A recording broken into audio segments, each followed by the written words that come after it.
Hello everyone, हम लोग civil procedure code के साथ चल रहे हैं और आज हम लोग जो जिस टॉपिक पे डिस्कस करेंगे वो बहुत इंपॉर्टेंट है। आपको बोर्ड पे दिख रहा है, क्या है? Race judicata, doctrine of res judicata या प्रिंसिपल ऑफ रेस जुडिकाटा। है क्या ये प्रिंसिपल? क्या है कॉन्सेप्ट रेस जुडिकाटा का?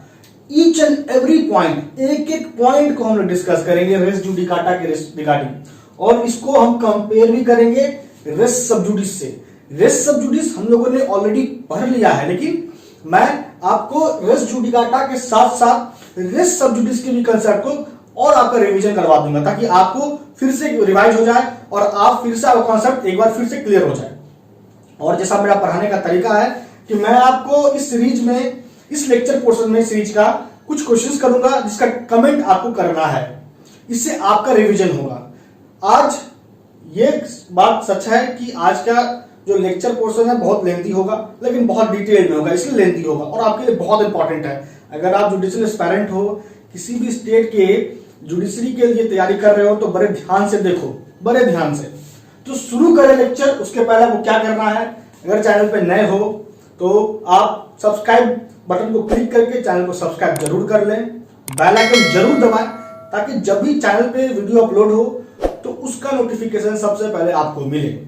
और किसी भी पर्सनल क्वेरी के लिए आप मुझे टेलीग्राम पे तो आप फॉलो कर ही लो अगर आप लॉ एस्पायरेंट हो तो, क्योंकि वहां मैं डेली एमसीक्यू का पीडीएफ सेंड करता हूं जो आपको प्रीलिम से बहुत इंपॉर्टेंट है, बहुत हेल्प करेगा।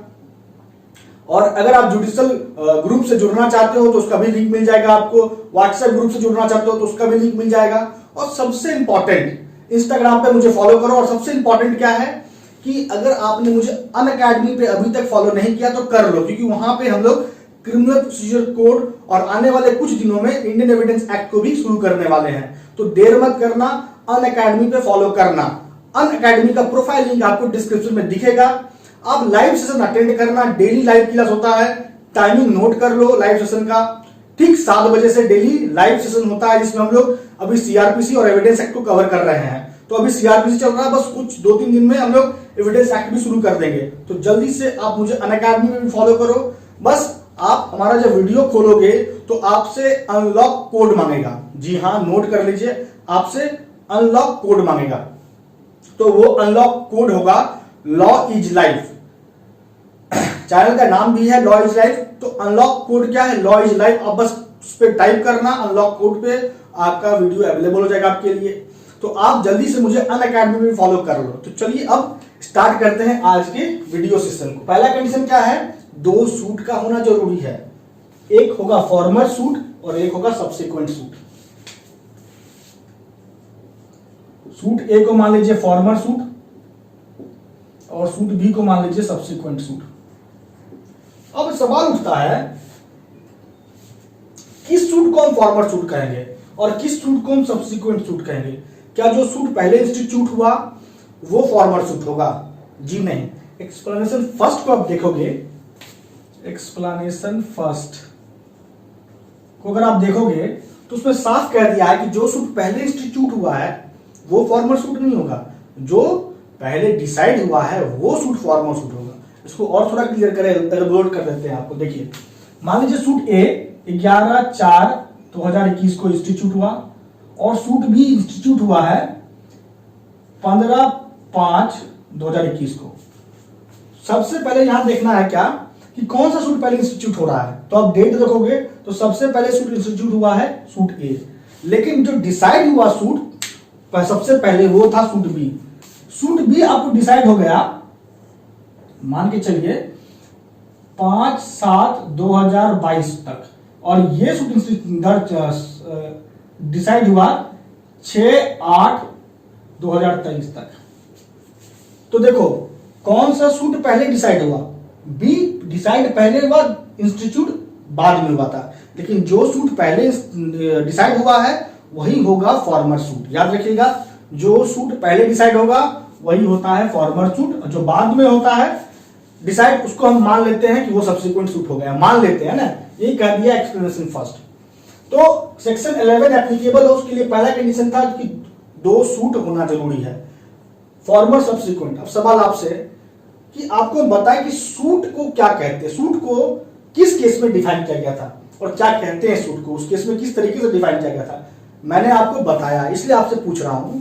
आपको कमेंट करना था कि आपका रिवीजन हो जाए और रिवीजन हो जाए। रेस जुडिकाटा को तो देखेंगे ही देखेंगे, सब जुडिस को भी कंसेप्ट क्लियर कर देंगे।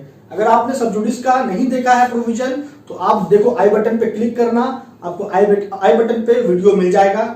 आप चैनल के प्लेलिस्ट में जाकर भी सर्च करोगे तो मिल जाएगा civil procedure code, section civil procedure code में।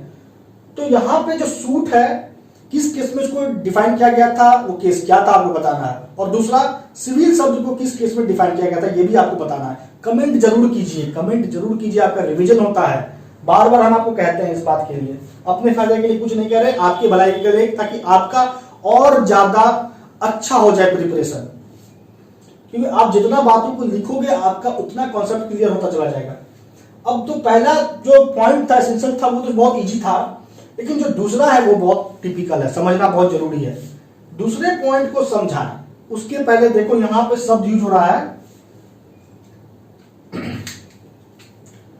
Matter directly and substantially issue. क्योंकि देखो, अगर हम लोग सेक्शन 11 को पढ़ रहे हैं ना, तो इसमें एक बात याद रखना कि मैटर इन इशू क्या होता है आपको पता है। अगर इन जनरल बात करें तो मैटर इन इशू होता है मैटर इन डिस्प्यूट, जिस बात पे पक्ष के बीच में, दो पक्षों के बीच में कम से कम विवाद है, तो उस बात को हम कहते हैं matter in issue, matter in dispute. लेकिन अब हमको यह समझना है कि मैटर इन इशू को कितने पार्ट में बांटा गया है। तो मैटर इशू को अब देखोगे तो दो पार्ट में बांटा गया है। एक होता है डायरेक्टली एंड सब्सटेंशियली इशू, और दूसरा होता है मैटर इंसिडेंटली एंड कोलैटरली इशू। तो जो रेस जुडिकाटा का जो कॉन्सेप्ट है वो अप्लाई होता है matter directly and substantially issue पे। रेस जुडिकाटा का कंसेप्ट अप्लाई नहीं होता है मैटर इंसिडेंटली एंड कोलैटरली इशू पे, अप्लाई नहीं होता है। तो सवाल उठता है कि matter directly and substantially issue होता क्या है। जैसे अगर ए ने बी के खिलाफ सूट इंस्टीट्यूट किया है रेंट के लिए, अब यहां पे बी का डिफेंस है कि उसका कोई रेंट बकाया नहीं है ए के प्रति बी का कोई रेंट बकाया नहीं है। तो यहां पे जो मैटर ऑफ रिलीफ है वो क्या है, मैटर ऑफ रेंट। यही मैटर ऑफ रेंट क्या है, matter directly and substantially issue है। क्लियर समझ में आ रहा है। अब एग्जांपल लेते हैं matter incidentally and collateral issue का क्या एग्जांपल हो सकता है। कौन से मैटर को कहेंगे मैटर इशू कहेंगे कि वो इंसिडेंटली एंड कोलैटरल इशू है। जैसे देखो, ए और उसकी मां मिलके एक सूट इंस्टीट्यूट करती है फॉर पार्टीशन अपने अंकल के खिलाफ, और मांग करती है कि जो फैमिली प्रॉपर्टी है उसमें उसका 1/5 शेयर है, और साथ ही साथ वो शेयर तो मिले ही, और इसके साथ अगर शेयर मिलता पार्टीशन होता है तो उसको जो मैरिज एक्सपेंस होगा वो भी मिले। एक को जो मैरिज करने में जो खर्च होगा वो भी दे उसका अंकल। इस बात के लिए सूट इंस्टीट्यूट हुआ कुछ इस तरीके से। लेकिन कोर्ट क्या करती है, ए के सूट को डिसअलाउड कर देती है, डिसमिस्ड कर देती है। क्यों करती है? कोर्ट का कहना है कि वो फैमिली प्रॉपर्टी नहीं था, एंसेस्ट्रल प्रॉपर्टी है, और एंसेस्ट्रल प्रॉपर्टी में महिलाओं का कोई हक नहीं हुआ करता था। जब जो एग्जाम्पल बुक में दिया हुआ है उस वक्त के अकॉर्डिंग। अब आप बोलोगे 2005 का अमेंडमेंट हो गया, वो नहीं, आपको समझना है कॉन्सेप्ट। हिंदू मैरिज एक्ट में, माफ कीजिए, हिंदू सक्सेशन एक्ट में जो अमेंडमेंट हुआ है उसके पहले का यहाँ पे एग्जाम्पल बता रहा है। बुक के साथ पढ़ना और समझना है कॉन्सेप्ट को हमको। तो ए के सूट को कोर्ट ने डिसमिस्ड कर दिया, क्या कहते हुए कि एंसेस्ट्रल प्रॉपर्टी है, और एंसेस्ट्रल प्रॉपर्टी में औरतों का कोई हक नहीं होता है। तो पार्टीशन हुआ नहीं तो उसको क्या मैरिज एक्सपेंस मिलेगा। तो यहां पे देखो दो मैटर था इशू में। एक पार्टीशन का सूट जो इंस्टीट्यूट हुआ ए के द्वारा, उसमें दो मैटर इन इशू था। एक जो पार्टीशन था, दूसरा मैरिज एक्सपेंस। अब देखो पूरा का पूरा जो मैरिज एक्सपेंस का जो मैटर था वो डिपेंड था पार्टीशन पे। पार्टीशन होगा तभी तो उसको मैरिज एक्सपेंस मिलेगा, लेकिन कोर्ट तो उसका प्लेट को ही डिसमिस कर दी, उसके सूट को ही डिसमिस कर दी। मान ली उसको एंसेस्ट्रल प्रॉपर्टी, फैमिली प्रॉपर्टी नहीं मानी और डिसमिस्ड हो गया उसका सूट, तो पार्टीशन हुआ नहीं। तो पार्टीशन हुआ नहीं तो उसका मैरिज एक्सपेंस का बात आएगा ही नहीं।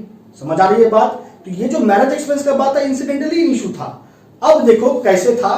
अब मान लो कि दोबारा से सूट इंस्टीट्यूट हुआ, दोबारा सब्सिक्वेंट सूट ए ले आई अपने अंकल के खिलाफ अपने शादी के खर्च के लिए, सिर्फ शादी के खर्च के लिए दोबारा सूट इंस्टीट्यूट हुआ है द्वारा अपने अंकल के खिलाफ। तो यहां जो मैरिज एक्सपेंस का बात दूसरे सूट में किया जा रहा है, जो पहले भी सूट में किया गया था तो यहां पे जो दूसरे सूट में किया गया मैरिज एक्सपेंस के बाद, तो दूसरा सूट बार्ड नहीं हो जाएगा by the concept of res judicata, क्योंकि ये जो मैरिज एक्सपेंस का जो मैटर था, ये मैटर डायरेक्टली और सब्सटेंशियली इशू नहीं था, वो कोलैटरली और इंसिडेंटली इशू था, वो डिपेंड था किसी दूसरे मैटर पे, that is matter of partition पे डिपेंड था ये मैटर मैरिज एक्सपेंस का। इसलिए तो समझ में आ गया। तो एक बात और समझ में आ गया कि हम उस मैटर को इंसिडेंटली एंड कोलैटरली इशू करते हैं जो मैटर डायरेक्टली और सब्सटेंशियली इशू पे निर्भर होता है। यही नहीं ग्रांट हुआ तो वो कैसे ग्रांट होगा? बात क्लियर समझ में आ रहा है? इसलिए जो दूसरा सूट ए के द्वारा इंस्टीट्यूट हुआ था अपने अंकल के खिलाफ फॉर मैरिज एक्सपेंस, वो बार्ड नहीं होगा by the concept of res judicata. Court को दूसरा सूट को ट्राई करना ही पड़ेगा। अब देखिए, ये तो समझ में आ गया कि मैटर डायरेक्टली सब्सटेंशियल इशू क्या होता है और कोलैटरली और इंसिडेंटली इशू क्या होता है, ये तो समझ में आ गया। अब जब बात आगे बढ़ेगा तो दूर तक जाएगा, है ना। तो matter directly and substantial issue दो प्रकार का होता है, एक होता है एक्चुअली इशू और एक होता है कंस्ट्रक्टिवली इशू। अब आगे क्या हो गया? ये क्या हो गया कि फिर matter directly and substantial issue दो भाग में बट गया, लेकिन ये दोनों पे अप्लाई होता है। यहां देखो, एक्चुअली इशू और कंस्ट्रक्टिवली इशू, यही मैटर इशू दो भागों में बट गया है। अब ये होता क्या है ये भी समझना है। और ये दोनों मैटर इशू जो एक्चुअली और कंस्ट्रक्टिवली है, ये दोनों पे अप्लाई होता है प्रिंसिपल ऑफ रेस जुडिकाटा, क्योंकि एक सेकेंड,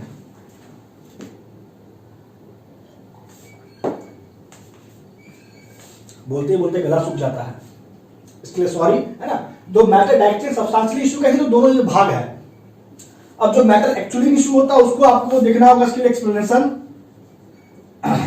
3 और इसके लिए देखना होगा एक्सप्लेनेशन 4। बहुत खतरनाक कॉन्सेप्ट है ये जो कंस्ट्रक्टिवली इशू है, इसको हम लोग doctrine of might and out भी कहते हैं, doctrine of might and out. तो मैटर एक्चुअली इशू क्या होता है और कंस्ट्रक्टिवली इशू क्या होता है ये समझा देते हैं आपको। बुक है तो बुक निकालिए, मैं आपको बुक के थ्रू भी थोड़ा हेल्प लेता हूं और आपको बताता हूं अच्छे से पूरा डिटेल में। तो देखिए, मैटर एक्चुअली इशू क्या होता है। ए जो है बी के खिलाफ सूट इंस्टीट्यूट किया, मांग किया पोजीशन का और साथ ही मांग किया मेसने प्रॉफिट का बी से। इसके लिए ए ने सूट इंस्टीट्यूट कर दिया। अब यहां पे बी अपना डिफेंस में कहता है कि वो जो लैंड है उसके पोजीशन में, वो राइटफुली अपने पोजीशन में है उसका लैंड। तो जब उसका लैंड उसके पोजीशन में राइटफुली है अकॉर्डिंग टू लॉ है, तो मेसने प्रॉफिट का तो कोई बात ही नहीं उठ रहा है। तो यहां दो मैटर है, देखो, एक रिगार्डिंग पोजीशन, दूसरा रिगार्डिंग मेसने प्रॉफिट। तो ये दोनों मैटर क्या है? एक्चुअली इशू है। दोनों मैटर एक्चुअली इशू है क्योंकि दोनों अलग अलग है, दोनों एक दूसरे पे आत्मनिर्भर नहीं है कि एक अगर डिसअलाउड हो जाएगा तो दूसरा भी डिसअलाउड हो जाएगा, ऐसा नहीं है। दोनों अलग अलग सेपरेट आइडेंटिटी है मैटर इशू का। इसलिए ये जो मैटर है एक्चुअली इशू है और ये दोनों मैटर पे कोर्ट अपना फाइंडिंग देगी और डिसीजन सुनाएगी। तो यहां जो मेसने प्रॉफिट का मैटर था और जो पोजीशन का मैटर था, इसे हम कहेंगे एक्चुअली इशू है, क्योंकि एक व्यक्ति अपना राइट मांग रहा है और दूसरा उसको डिनाई कर रहा है। ये देख लेना एक्सप्लेनेशन कि एक व्यक्ति अपने अधिकार को मांग रहा है और दूसरा उस अधिकार को डिनाइड कर रहा है कि उसका कोई अधिकार नहीं है। इसी को कहते हैं मैटर एक्चुअली इशू। अब आता है कि कंस्ट्रक्टिवली इशू क्या होता है, तो बड़े ध्यान से समझना और ये जो बात होगा बहुत इंपॉर्टेंट हो जाएगा। जैसे देखो, इसे हम कहते हैं doctrine of might and out. आपने पहले क्यों नहीं माना, सवाल है, आपको समझाने याद कैसे रहेगा constructively issue might and out का कॉन्सेप्ट। आपने पहले क्यों नहीं मांगा, याद रखिएगा, आपने पहले क्यों नहीं मांगा, इस बात को आपको हमेशा याद रहेगा कॉन्सेप्ट। जैसे देखो, ए सूट इंस्टीट्यूट किया बी के खिलाफ for position of property on the basis of ownership. Ownership के आधार पे ए सूट इंस्टीट्यूट कर दिया बी के खिलाफ पोजीशन के लिए, लेकिन ए का सूट क्या हुआ, डिसमिस्ड हो गया। किस ग्राउंड पे पोजीशन मांग रहा था ये? ओनरशिप के ग्राउंड पे, और तो कोई ग्राउंड नहीं था, और तो कोई ग्राउंड मेंशन नहीं था सूट में, ओनरशिप का ही ग्राउंड था, है ना। अब देखो बाद में क्या होता है, A can not there after claim possession of property as mortgagee and that ground ought to have been taken in the previous suit as a ground of attack. अब भैया ए दोबारा सूट अगर ले आया और कहता है कि हम उस पोजीशन का हकदार है, उस प्रॉपर्टी का पोजीशन के लिए हकदार है, अधिकृत है ऑन द ग्राउंड कि हम उस प्रॉपर्टी का मॉर्गेजी हैं, तो क्या उसका सूट सस्टेन करेगा? क्या उसका सूट मेंटेनेबल है? जी नहीं। अब यहां कोर्ट बोलेगी कि आपने पहले जो सूट इंस्टीट्यूट किया था पोजीशन के लिए और अपना पोजीशन मांग रहा था प्रॉपर्टी का ओनरशिप के ग्राउंड पे, उसी सूट में आपने क्यों नहीं बोला कि हम मॉर्गेजी भी हैं? आप बोलते नहीं बोले, इसलिए आपका जो दूसरा सूट है कि मॉर्गेजी है हम, इसके आधार पर हम पोजीशन के इंटाइटल्ड हैं, वो मेंटेन नहीं होगा, आपका सूट डिसमिस हो जाएगा दूसरा, है ना? क्योंकि उसको लेना था वो डिफेंस, लेकिन नहीं लिया। उसी तरीके से देखो,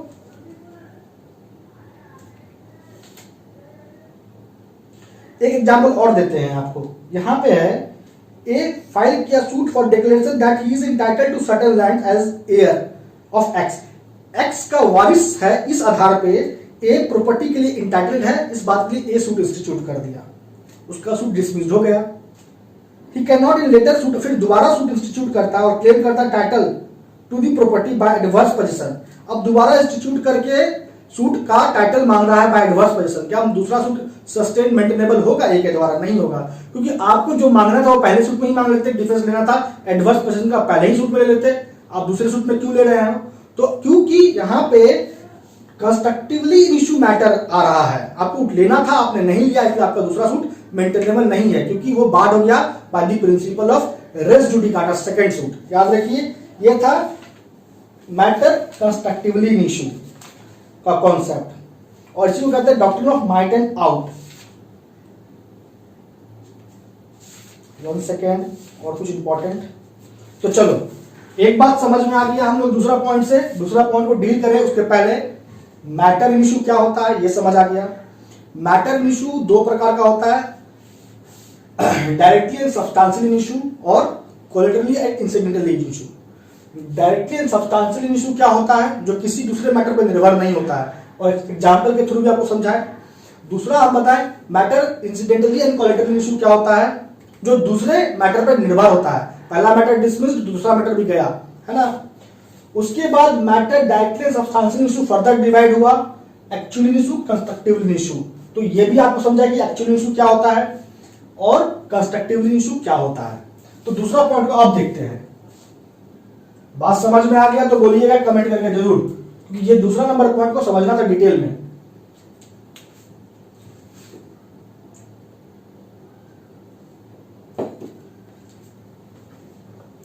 अब देखिए, कहता है दूसरा नंबर पॉइंट कि रेस जुडिकाटा का कॉन्सेप्ट अप्लाई हो तो उसके लिए जरूरी क्या है? Matter directly and substantial in issue in the subsequent suit और issue must be the same. अब यहां एक बात और, एक तो कह दिया कि matter directly and substantial issue in the subsequent suit, और सब्सिक्वेंट सूट, और दूसरा कह रहा इशू। तो देखो, रेस जुडिकाटा कंसेप्ट दो पॉइंट पे अप्लाई हो रहा है, एक तो सूट पे और दूसरा इश्यूज पे।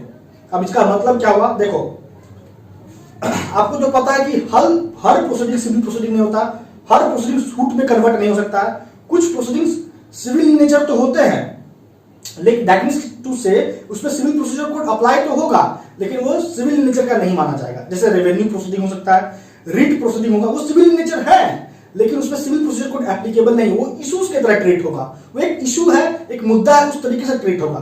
तो सूट और इश्यूज दोनों पे अप्लाई होता है रेस जुडिकाटा का कॉन्सेप्ट, याद रखिएगा। और वहीं दूसरी ओर जब हम लोग पढ़े थे रेस सब जुडिस को, तो रेस सब जुडिस अप्लाई होता है सिर्फ और सिर्फ सूट पे अप्लाई होता है, इश्यूज पे अप्लाई नहीं होता है। तो यहां कह रहा है matter directly substantial issue in the subsequent suit. जो मैटर डायरेक्टली सब्सटेंशियल इशू है सब्सिक्वेंट सूट या इश्यूज में, वो ही मैटर होना चाहिए फॉर्मर सूट में भी, चाहे वो एक्चुअली हो चाहे वो कंस्ट्रक्टिवली हो, लेकिन फॉर्मर सूट में दोनों ही सूट में मैटर सेम होना चाहिए। मैटर डायरेक्टली सब्सटेंशियल इशू होना चाहिए, चाहे वो एक्चुअली हो या कंस्ट्रक्टिव हो, लेकिन सेम होना चाहिए फॉर्मर सूट और सब्सिक्वेंट सूट दोनों में। ये बात था दूसरा नंबर पॉइंट। और तीसरा नंबर पॉइंट है कि दोनों ही सूट होगा, जो फॉर्मर सूट है और जो सब्सिक्वेंट सूट है, वो दोनों ही सूट माफ कीजिए, दोनों ही सूट सेम पार्टी के बीच में होना जरूरी है। सेम पार्टी या उसका रिप्रेजेंटेटिव या सक्सेसर कह दीजिए, दोनों ही सूट सेम पार्टी या उसका सक्सेसर के बीच में होना चाहिए। समझ आया बात? इसको भी एलोबोरेट कर दें। जैसे कि पहला सूट मान लीजिए ए और बी के बीच में है, तो दूसरा सूट भी जो सब्सिक्वेंट सूट भी है वो ए और बी के बीच में होना चाहिए। अच्छा, ऐसा भी हो सकता है कि पहला सूट ए और बी के बीच में था, लेकिन दूसरा सूट क्या हुआ जो लाया गया है उस दरमियान ए का मॉड बी का मॉड हो गया, तो जो बी का जो भी वारिस है, फॉर एग्जांपल एक्स है, जो अब बी को रिप्रेजेंट कर रहा है, तो भी यहां पार्टी अलग नहीं माना जाएगा, ये पार्टी एक ही है, बस बी का रिप्रेजेंटेटिव आ गया है एक्स दूसरे सूट में। तो यहां पे बात समझ में आ जाना चाहिए आप लोगों को अब कि दोनों ही सूट सेम पार्टी के बीच या उसके रिप्रेजेंटेटिव या सक्सेसर के बीच होना जरूरी है। और चौथा नंबर पॉइंट है कि दोनों ही सूट में जो पार्टी लिटिगेट कर रहे हैं जिस बात पे, वो बात सेम होना चाहिए, मतलब litigate under the same title. That means to say कि ए और बी के बीच में अगर सूट जो लड़ा जा रहा है वो लड़ा जा रहा ओनरशिप ऑफ प्रॉपर्टी को लेके, तो दूसरा सूट में भी जो ए और बी के बीच में है जिस बात पे वो लड़ रहा है वो ओनरशिप का ही पॉइंट है। मतलब दोनों ही सूट में जो टाइटल है सूट का वो सेम होना चाहिए। ऐसा नहीं कि पहला सूट में ए जो इंस्टीट्यूट का बी के खिलाफ वो पोजीशन के आधार पर था और दूसरा था ओनरशिप के आधार, ऐसा नहीं, दोनों ही सूट में जो टाइटल होगा वो सेम होना चाहिए। फॉर एग्जाम्पल की एक और एग्जाम्पल देते हैं, पहला सूट ए और बी के बीच में मतलब डिक्लेरेशन का, ए और बी के बीच में जो सूट लड़ा जाता है वो डिक्लेरेशन के ग्राउंड पे लड़ा जाता है। ए बोलता है कि वो सर्टेन राइट के इंटाइटल्ड है, बी कहता है वो नहीं है। ए बोलता है कि डिक्लेयर करिए, ए बोलता है बी जब तुम इंटाइटल्ड नहीं हो तो डिक्लेरेशन का बात ही कहां उठ रहा है। दूसरा सूट दोनों के बीच पार्टी तो सेम है लेकिन टाइटल बदल गया है। अब ए बी के खिलाफ सूट इंस्टीट्यूट कर रहा है इंजंक्शन के लिए, तो दोनों ही सूट में टाइटल अलग अलग है, इसलिए अलग नहीं होना चाहिए, अलग टाइटल नहीं होना चाहिए। दोनों ही सूट में टाइटल जिसके आधार पर जो पार्टी लड़ रही है दोनों ही में सेम होना जरूरी है। उसके बाद पांचवा number point, the court which decide the former suit must be competent to try subsequent suit or suit in which such issue is subsequently raised। that means to say जो कोर्ट डिसाइड की है farmer suit को, क्योंकि race judicata में matter already decide हो जाता है। एक और पॉइंट ऑफ डिफरेंस आपको दिख जाएगा रेस जुडिकाटा और रेस सबजुडिस के बीच में, कि पहला आपको पता है कि जो रेस जुडिकाटा है वो सूट और इश्यूज दोनों पे अप्लाई होता है, और जो रेस सबजुडिस है वो सिर्फ और सिर्फ सूट पे एप्लीकेबल होता है। अब दूसरा पॉइंट देखो यहां कह रहा है कि रेस जुडिकाटा उस मैटर पे अप्लाई होता है जो ऑलरेडी डिसाइडेड होता है, और रेस सबजुडिस उस मैटर पे अप्लाई होता है जो पेंडिंग है जुडिशियल इंक्वायरी। क्या देखिएगा, तो कहता है कोर्ट जिसने डिसाइड किया फॉर्मर सूट को वो कोर्ट कॉम्पिटेंट है ट्राई करने के लिए सब्सिक्वेंट सूट को, या जिस सूट में वो सब्सिक्वेंट इशू अराइज हुआ है उस इश्यूज को ट्राई करने के लिए कॉम्पिटेंट है कोर्ट जिस कोर्ट ने फॉर्मर सूट को डिसाइड किया था। तो कॉम्पिटेंसी के आधार पे जो ग्राउंड है कोर्ट का वो भी समझ में आना चाहिए। उसके बाद छठा नंबर पॉइंट देखो क्या कहता है कि matter directly substantially in issue in the subsequent suit, जो मैटर डायरेक्टली और सब्सटेंशियली इन इशू था, जो matter directly and substantially in issue था सब्सिक्वेंट सूट में, दूसरे सूट में जो matter directly and substantially in issue था उस पे कोर्ट ऑलरेडी सुनवाई कर चुकी है, उस मैटर को कोर्ट ऑलरेडी डिसाइड कर चुकी है फॉर्मर सूट में। अगर ऐसा हुआ तो 6 का 6 कंडीशन अगर अप्लाई हुआ तो जो दूसरा सूट है या दूसरा इश्यूज है उस पे कोर्ट ट्राई नहीं कर सकता है। ये हो गया आपका essential condition for the application of section 11। अब देखो यहां ही बात नहीं रुकेगा, सिर्फ हम इसके एसेंशियल कंडीशंस को लिख के डील कर देंगे तो नहीं होगा, है ना, क्योंकि अगर आपको जानना है तो पूरा जानो, नहीं तो मत जानो कोई भी किसी भी चीज को। मेरा भी यही मानना है कि अगर किसी भी चीज को हम समझेंगे तो अच्छी समझेंगे, नहीं तो नहीं समझना है।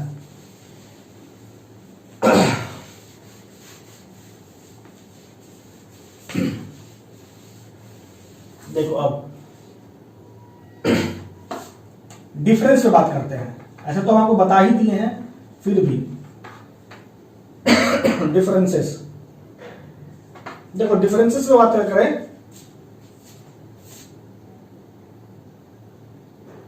तो जैसा आपको बता है, दो डिफरेंस को बता ही चुके थे कि जो रेस जुडिकाटा है वो उस मैटर पे अप्लाई होता है जो ऑलरेडी डिसाइडेड है, और जो रेस सबजुडिस है पेंडिंग जिस उस मैटर पे अप्लाई होता है जो पेंडिंग जुडिशियल इंक्वायरी में है।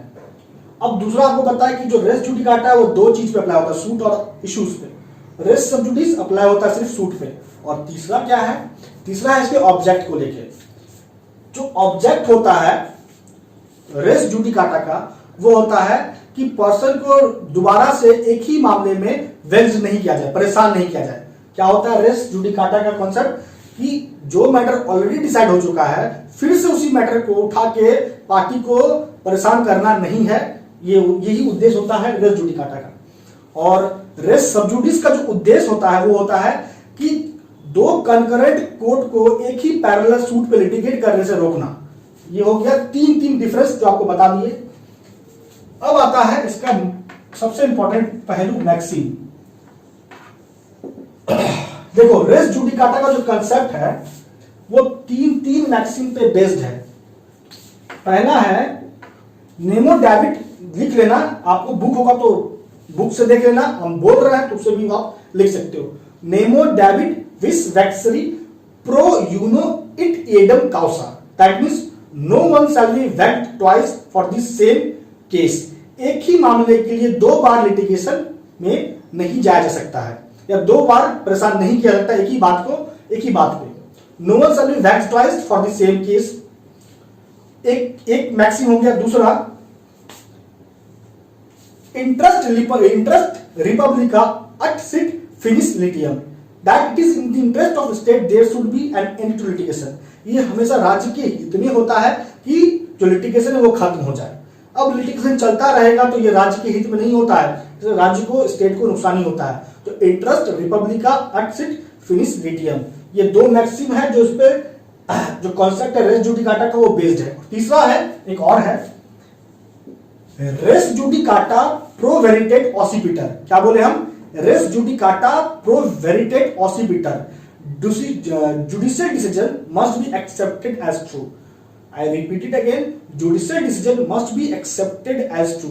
जो भी न्याय, जो भी डिसीजन हुआ है कोर्ट का, न्यायालय का जो भी डिसीजन है वो सही है, ऐसा ही माना जाता है। तो ये मैक्सिम आपको याद रखना है। अब नेक्स्ट पॉइंट, इसका एक्सेप्शन।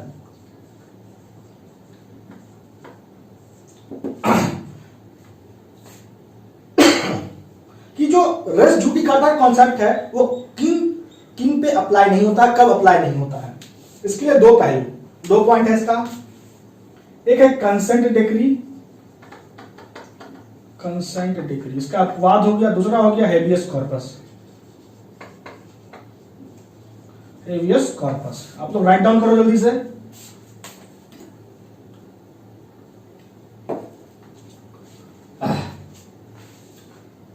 कंसेंट डिक्री पे रेस जुडिकाटा का कॉन्सेप्ट एप्लीकेबल नहीं है। अब आपको बताना है कि कंसेंट डिक्री का प्रोविजन कहां पे है। सिविल प्रोसीजर कोड में कंसेंट डिक्री के बारे में कहां बताया गया है। कंसेंट डिक्री पे रेस जुडिकाटा कॉन्सेप्ट एप्लीकेबल नहीं होता है। और दूसरा हेवियस कॉर्पस जो रीट है, हमने आपको पहले बताया था कि रेस जुडिकाटा सूट और इश्यूज पे अप्लाई होता है, तो रीट पिटीशन को हम लोग इश्यूज की तरह ट्रीट करते हैं। तो हेवियस कॉर्पस पे भी एप्लीकेबल नहीं है race judicata concept. Means to say, अगर आपके हेवियस कॉर्पस रीट को हाईकोर्ट ने रिजेक्ट कर भी दिया तो फिर दोबारा आप इसी रीट पिटीशन को फाइल कर सकते हो सुप्रीम कोर्ट में भी। अब देखो ये जो दूसरा नंबर पॉइंट है, इस पे बहुत इंपॉर्टेंट दो केस है। पहला है दरायो versus state of Uttar Pradesh का। इस केस में कहा गया, दरायो स्टेट ऑफ उत्तर प्रदेश के केस में कहा गया था कि रेस जुडिकाटा का जो कॉन्सेप्ट है वो हर रीट पे अप्लाई होता है। रेस जुडिकाटा का जो कॉन्सेप्ट है वो हर रीट पे अप्लाई होगा। ये बात कह रही है इलाहाबाद हाईकोर्ट कि रेस जुडिकाटा का कॉन्सेप्ट हर रीट पे अप्लाई होगा। लेकिन फिर बाद में सुप्रीम कोर्ट बोली नहीं, ऐसा नहीं है। हेवियस कॉर्पस रीट को छोड़ के बाकी जो चार गो रीट है उस पे अप्लाई होगा रेस जुडिकाटा कॉन्सेप्ट, लेकिन हेवियस कॉर्पस पे अप्लाई नहीं होगा। सुप्रीम कोर्ट ने ये कहा। किस केस में कहा गया था? Ghulam Sarwar versus union of India. Ghulam Sarwar versus union of India case था, इसमें कहा गया था बात।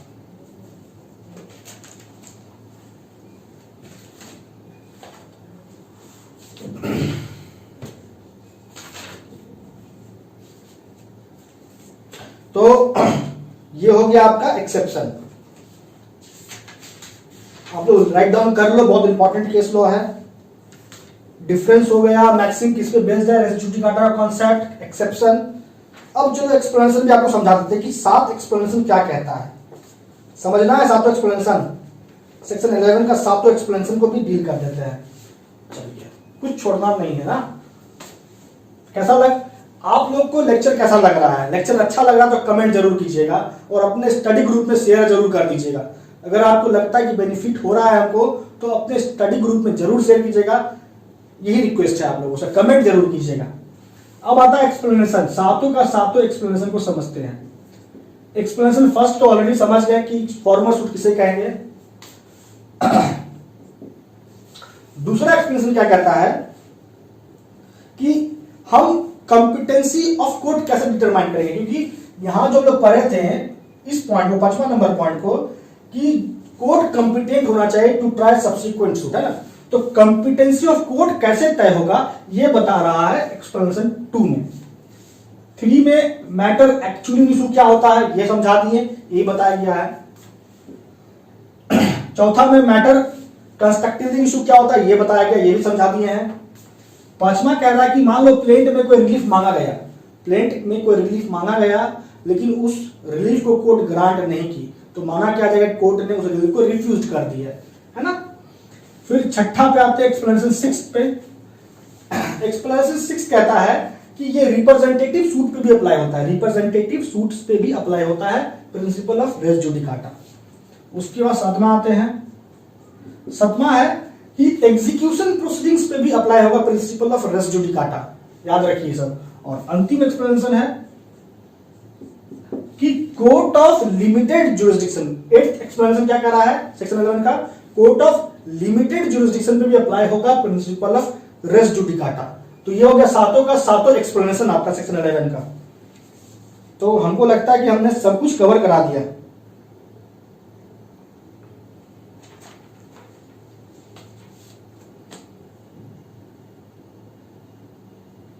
अच्छा, एक और इंपॉर्टेंट पॉइंट है कि क्या ऐसा भी हो सकता है कि रेस जुडिकाटा का प्रिंसिपल अप्लाई हो रहा है लेकिन आप उसको अवॉइड कर सकते हो, आप उसको फॉलो करने से मना कर सकते हो, तो उसका कोई आधार है? क्या अवॉइड किया सकता है? क्या अवॉइड किया सकता है रेस जुडिकाटा का प्रिंसिपल को? एप्लीकेशन किया सकता है। किस आधार पे? तो आप सेक्शन 44 इंडियन एविडेंस एक्ट का सेक्शन 44 के ग्राउंड पे आप ये कह सकते हो कि फॉर्मर जो जजमेंट था, जो डिक्री था, वो इनकम्पिटेंट कोर्ट के द्वारा पास हुआ है या फ्रॉड या कोल्यूजन के थ्रू ऑब्टेन्ड हुआ है ना। तो 44 का आप प्ली लेके एविडेंस एक्ट का आप रेस जुडिकाटा के एप्लीकेबिलिटी को आप हट कर सकते हो। ये था नेक्स्ट पॉइंट। तो अब हमको लगता है कि आपका पूरा का पूरा रेस जुडिकाटा का मैटर क्लियर हो गया। तो कंक्लूड करते हैं हम लोग आज के सेशन को। तो आज हम लोगों ने क्या क्या पढ़ा, देखो आज हम लोगों ने क्या क्या पढ़ा ये देख लेना लास्ट तक। जब यहां तक पहुंचे हो तो थोड़ा सा 1 मिनट और। रेस सब जुडिस आपका छूटा नहीं है। रेस सब जुडिस का आई बटन पे क्लिक करना, आपको वीडियो मिल जाएगा रेस सब जुडिस के कॉन्सेप्ट का। हम लोगों ने इसके कंडीशन को देखा रेस जुडिकाटा का, हम लोगों ने मैक्सिम को समझ लिया, हम लोगों ने एक्सेप्शंस को देखा, हम लोगों ने अवॉइड कैसे किया सकता है रेस जुडिकाटा इस बात को समझा, हम लोगों ने रिलेवेंट केस लॉ समझे,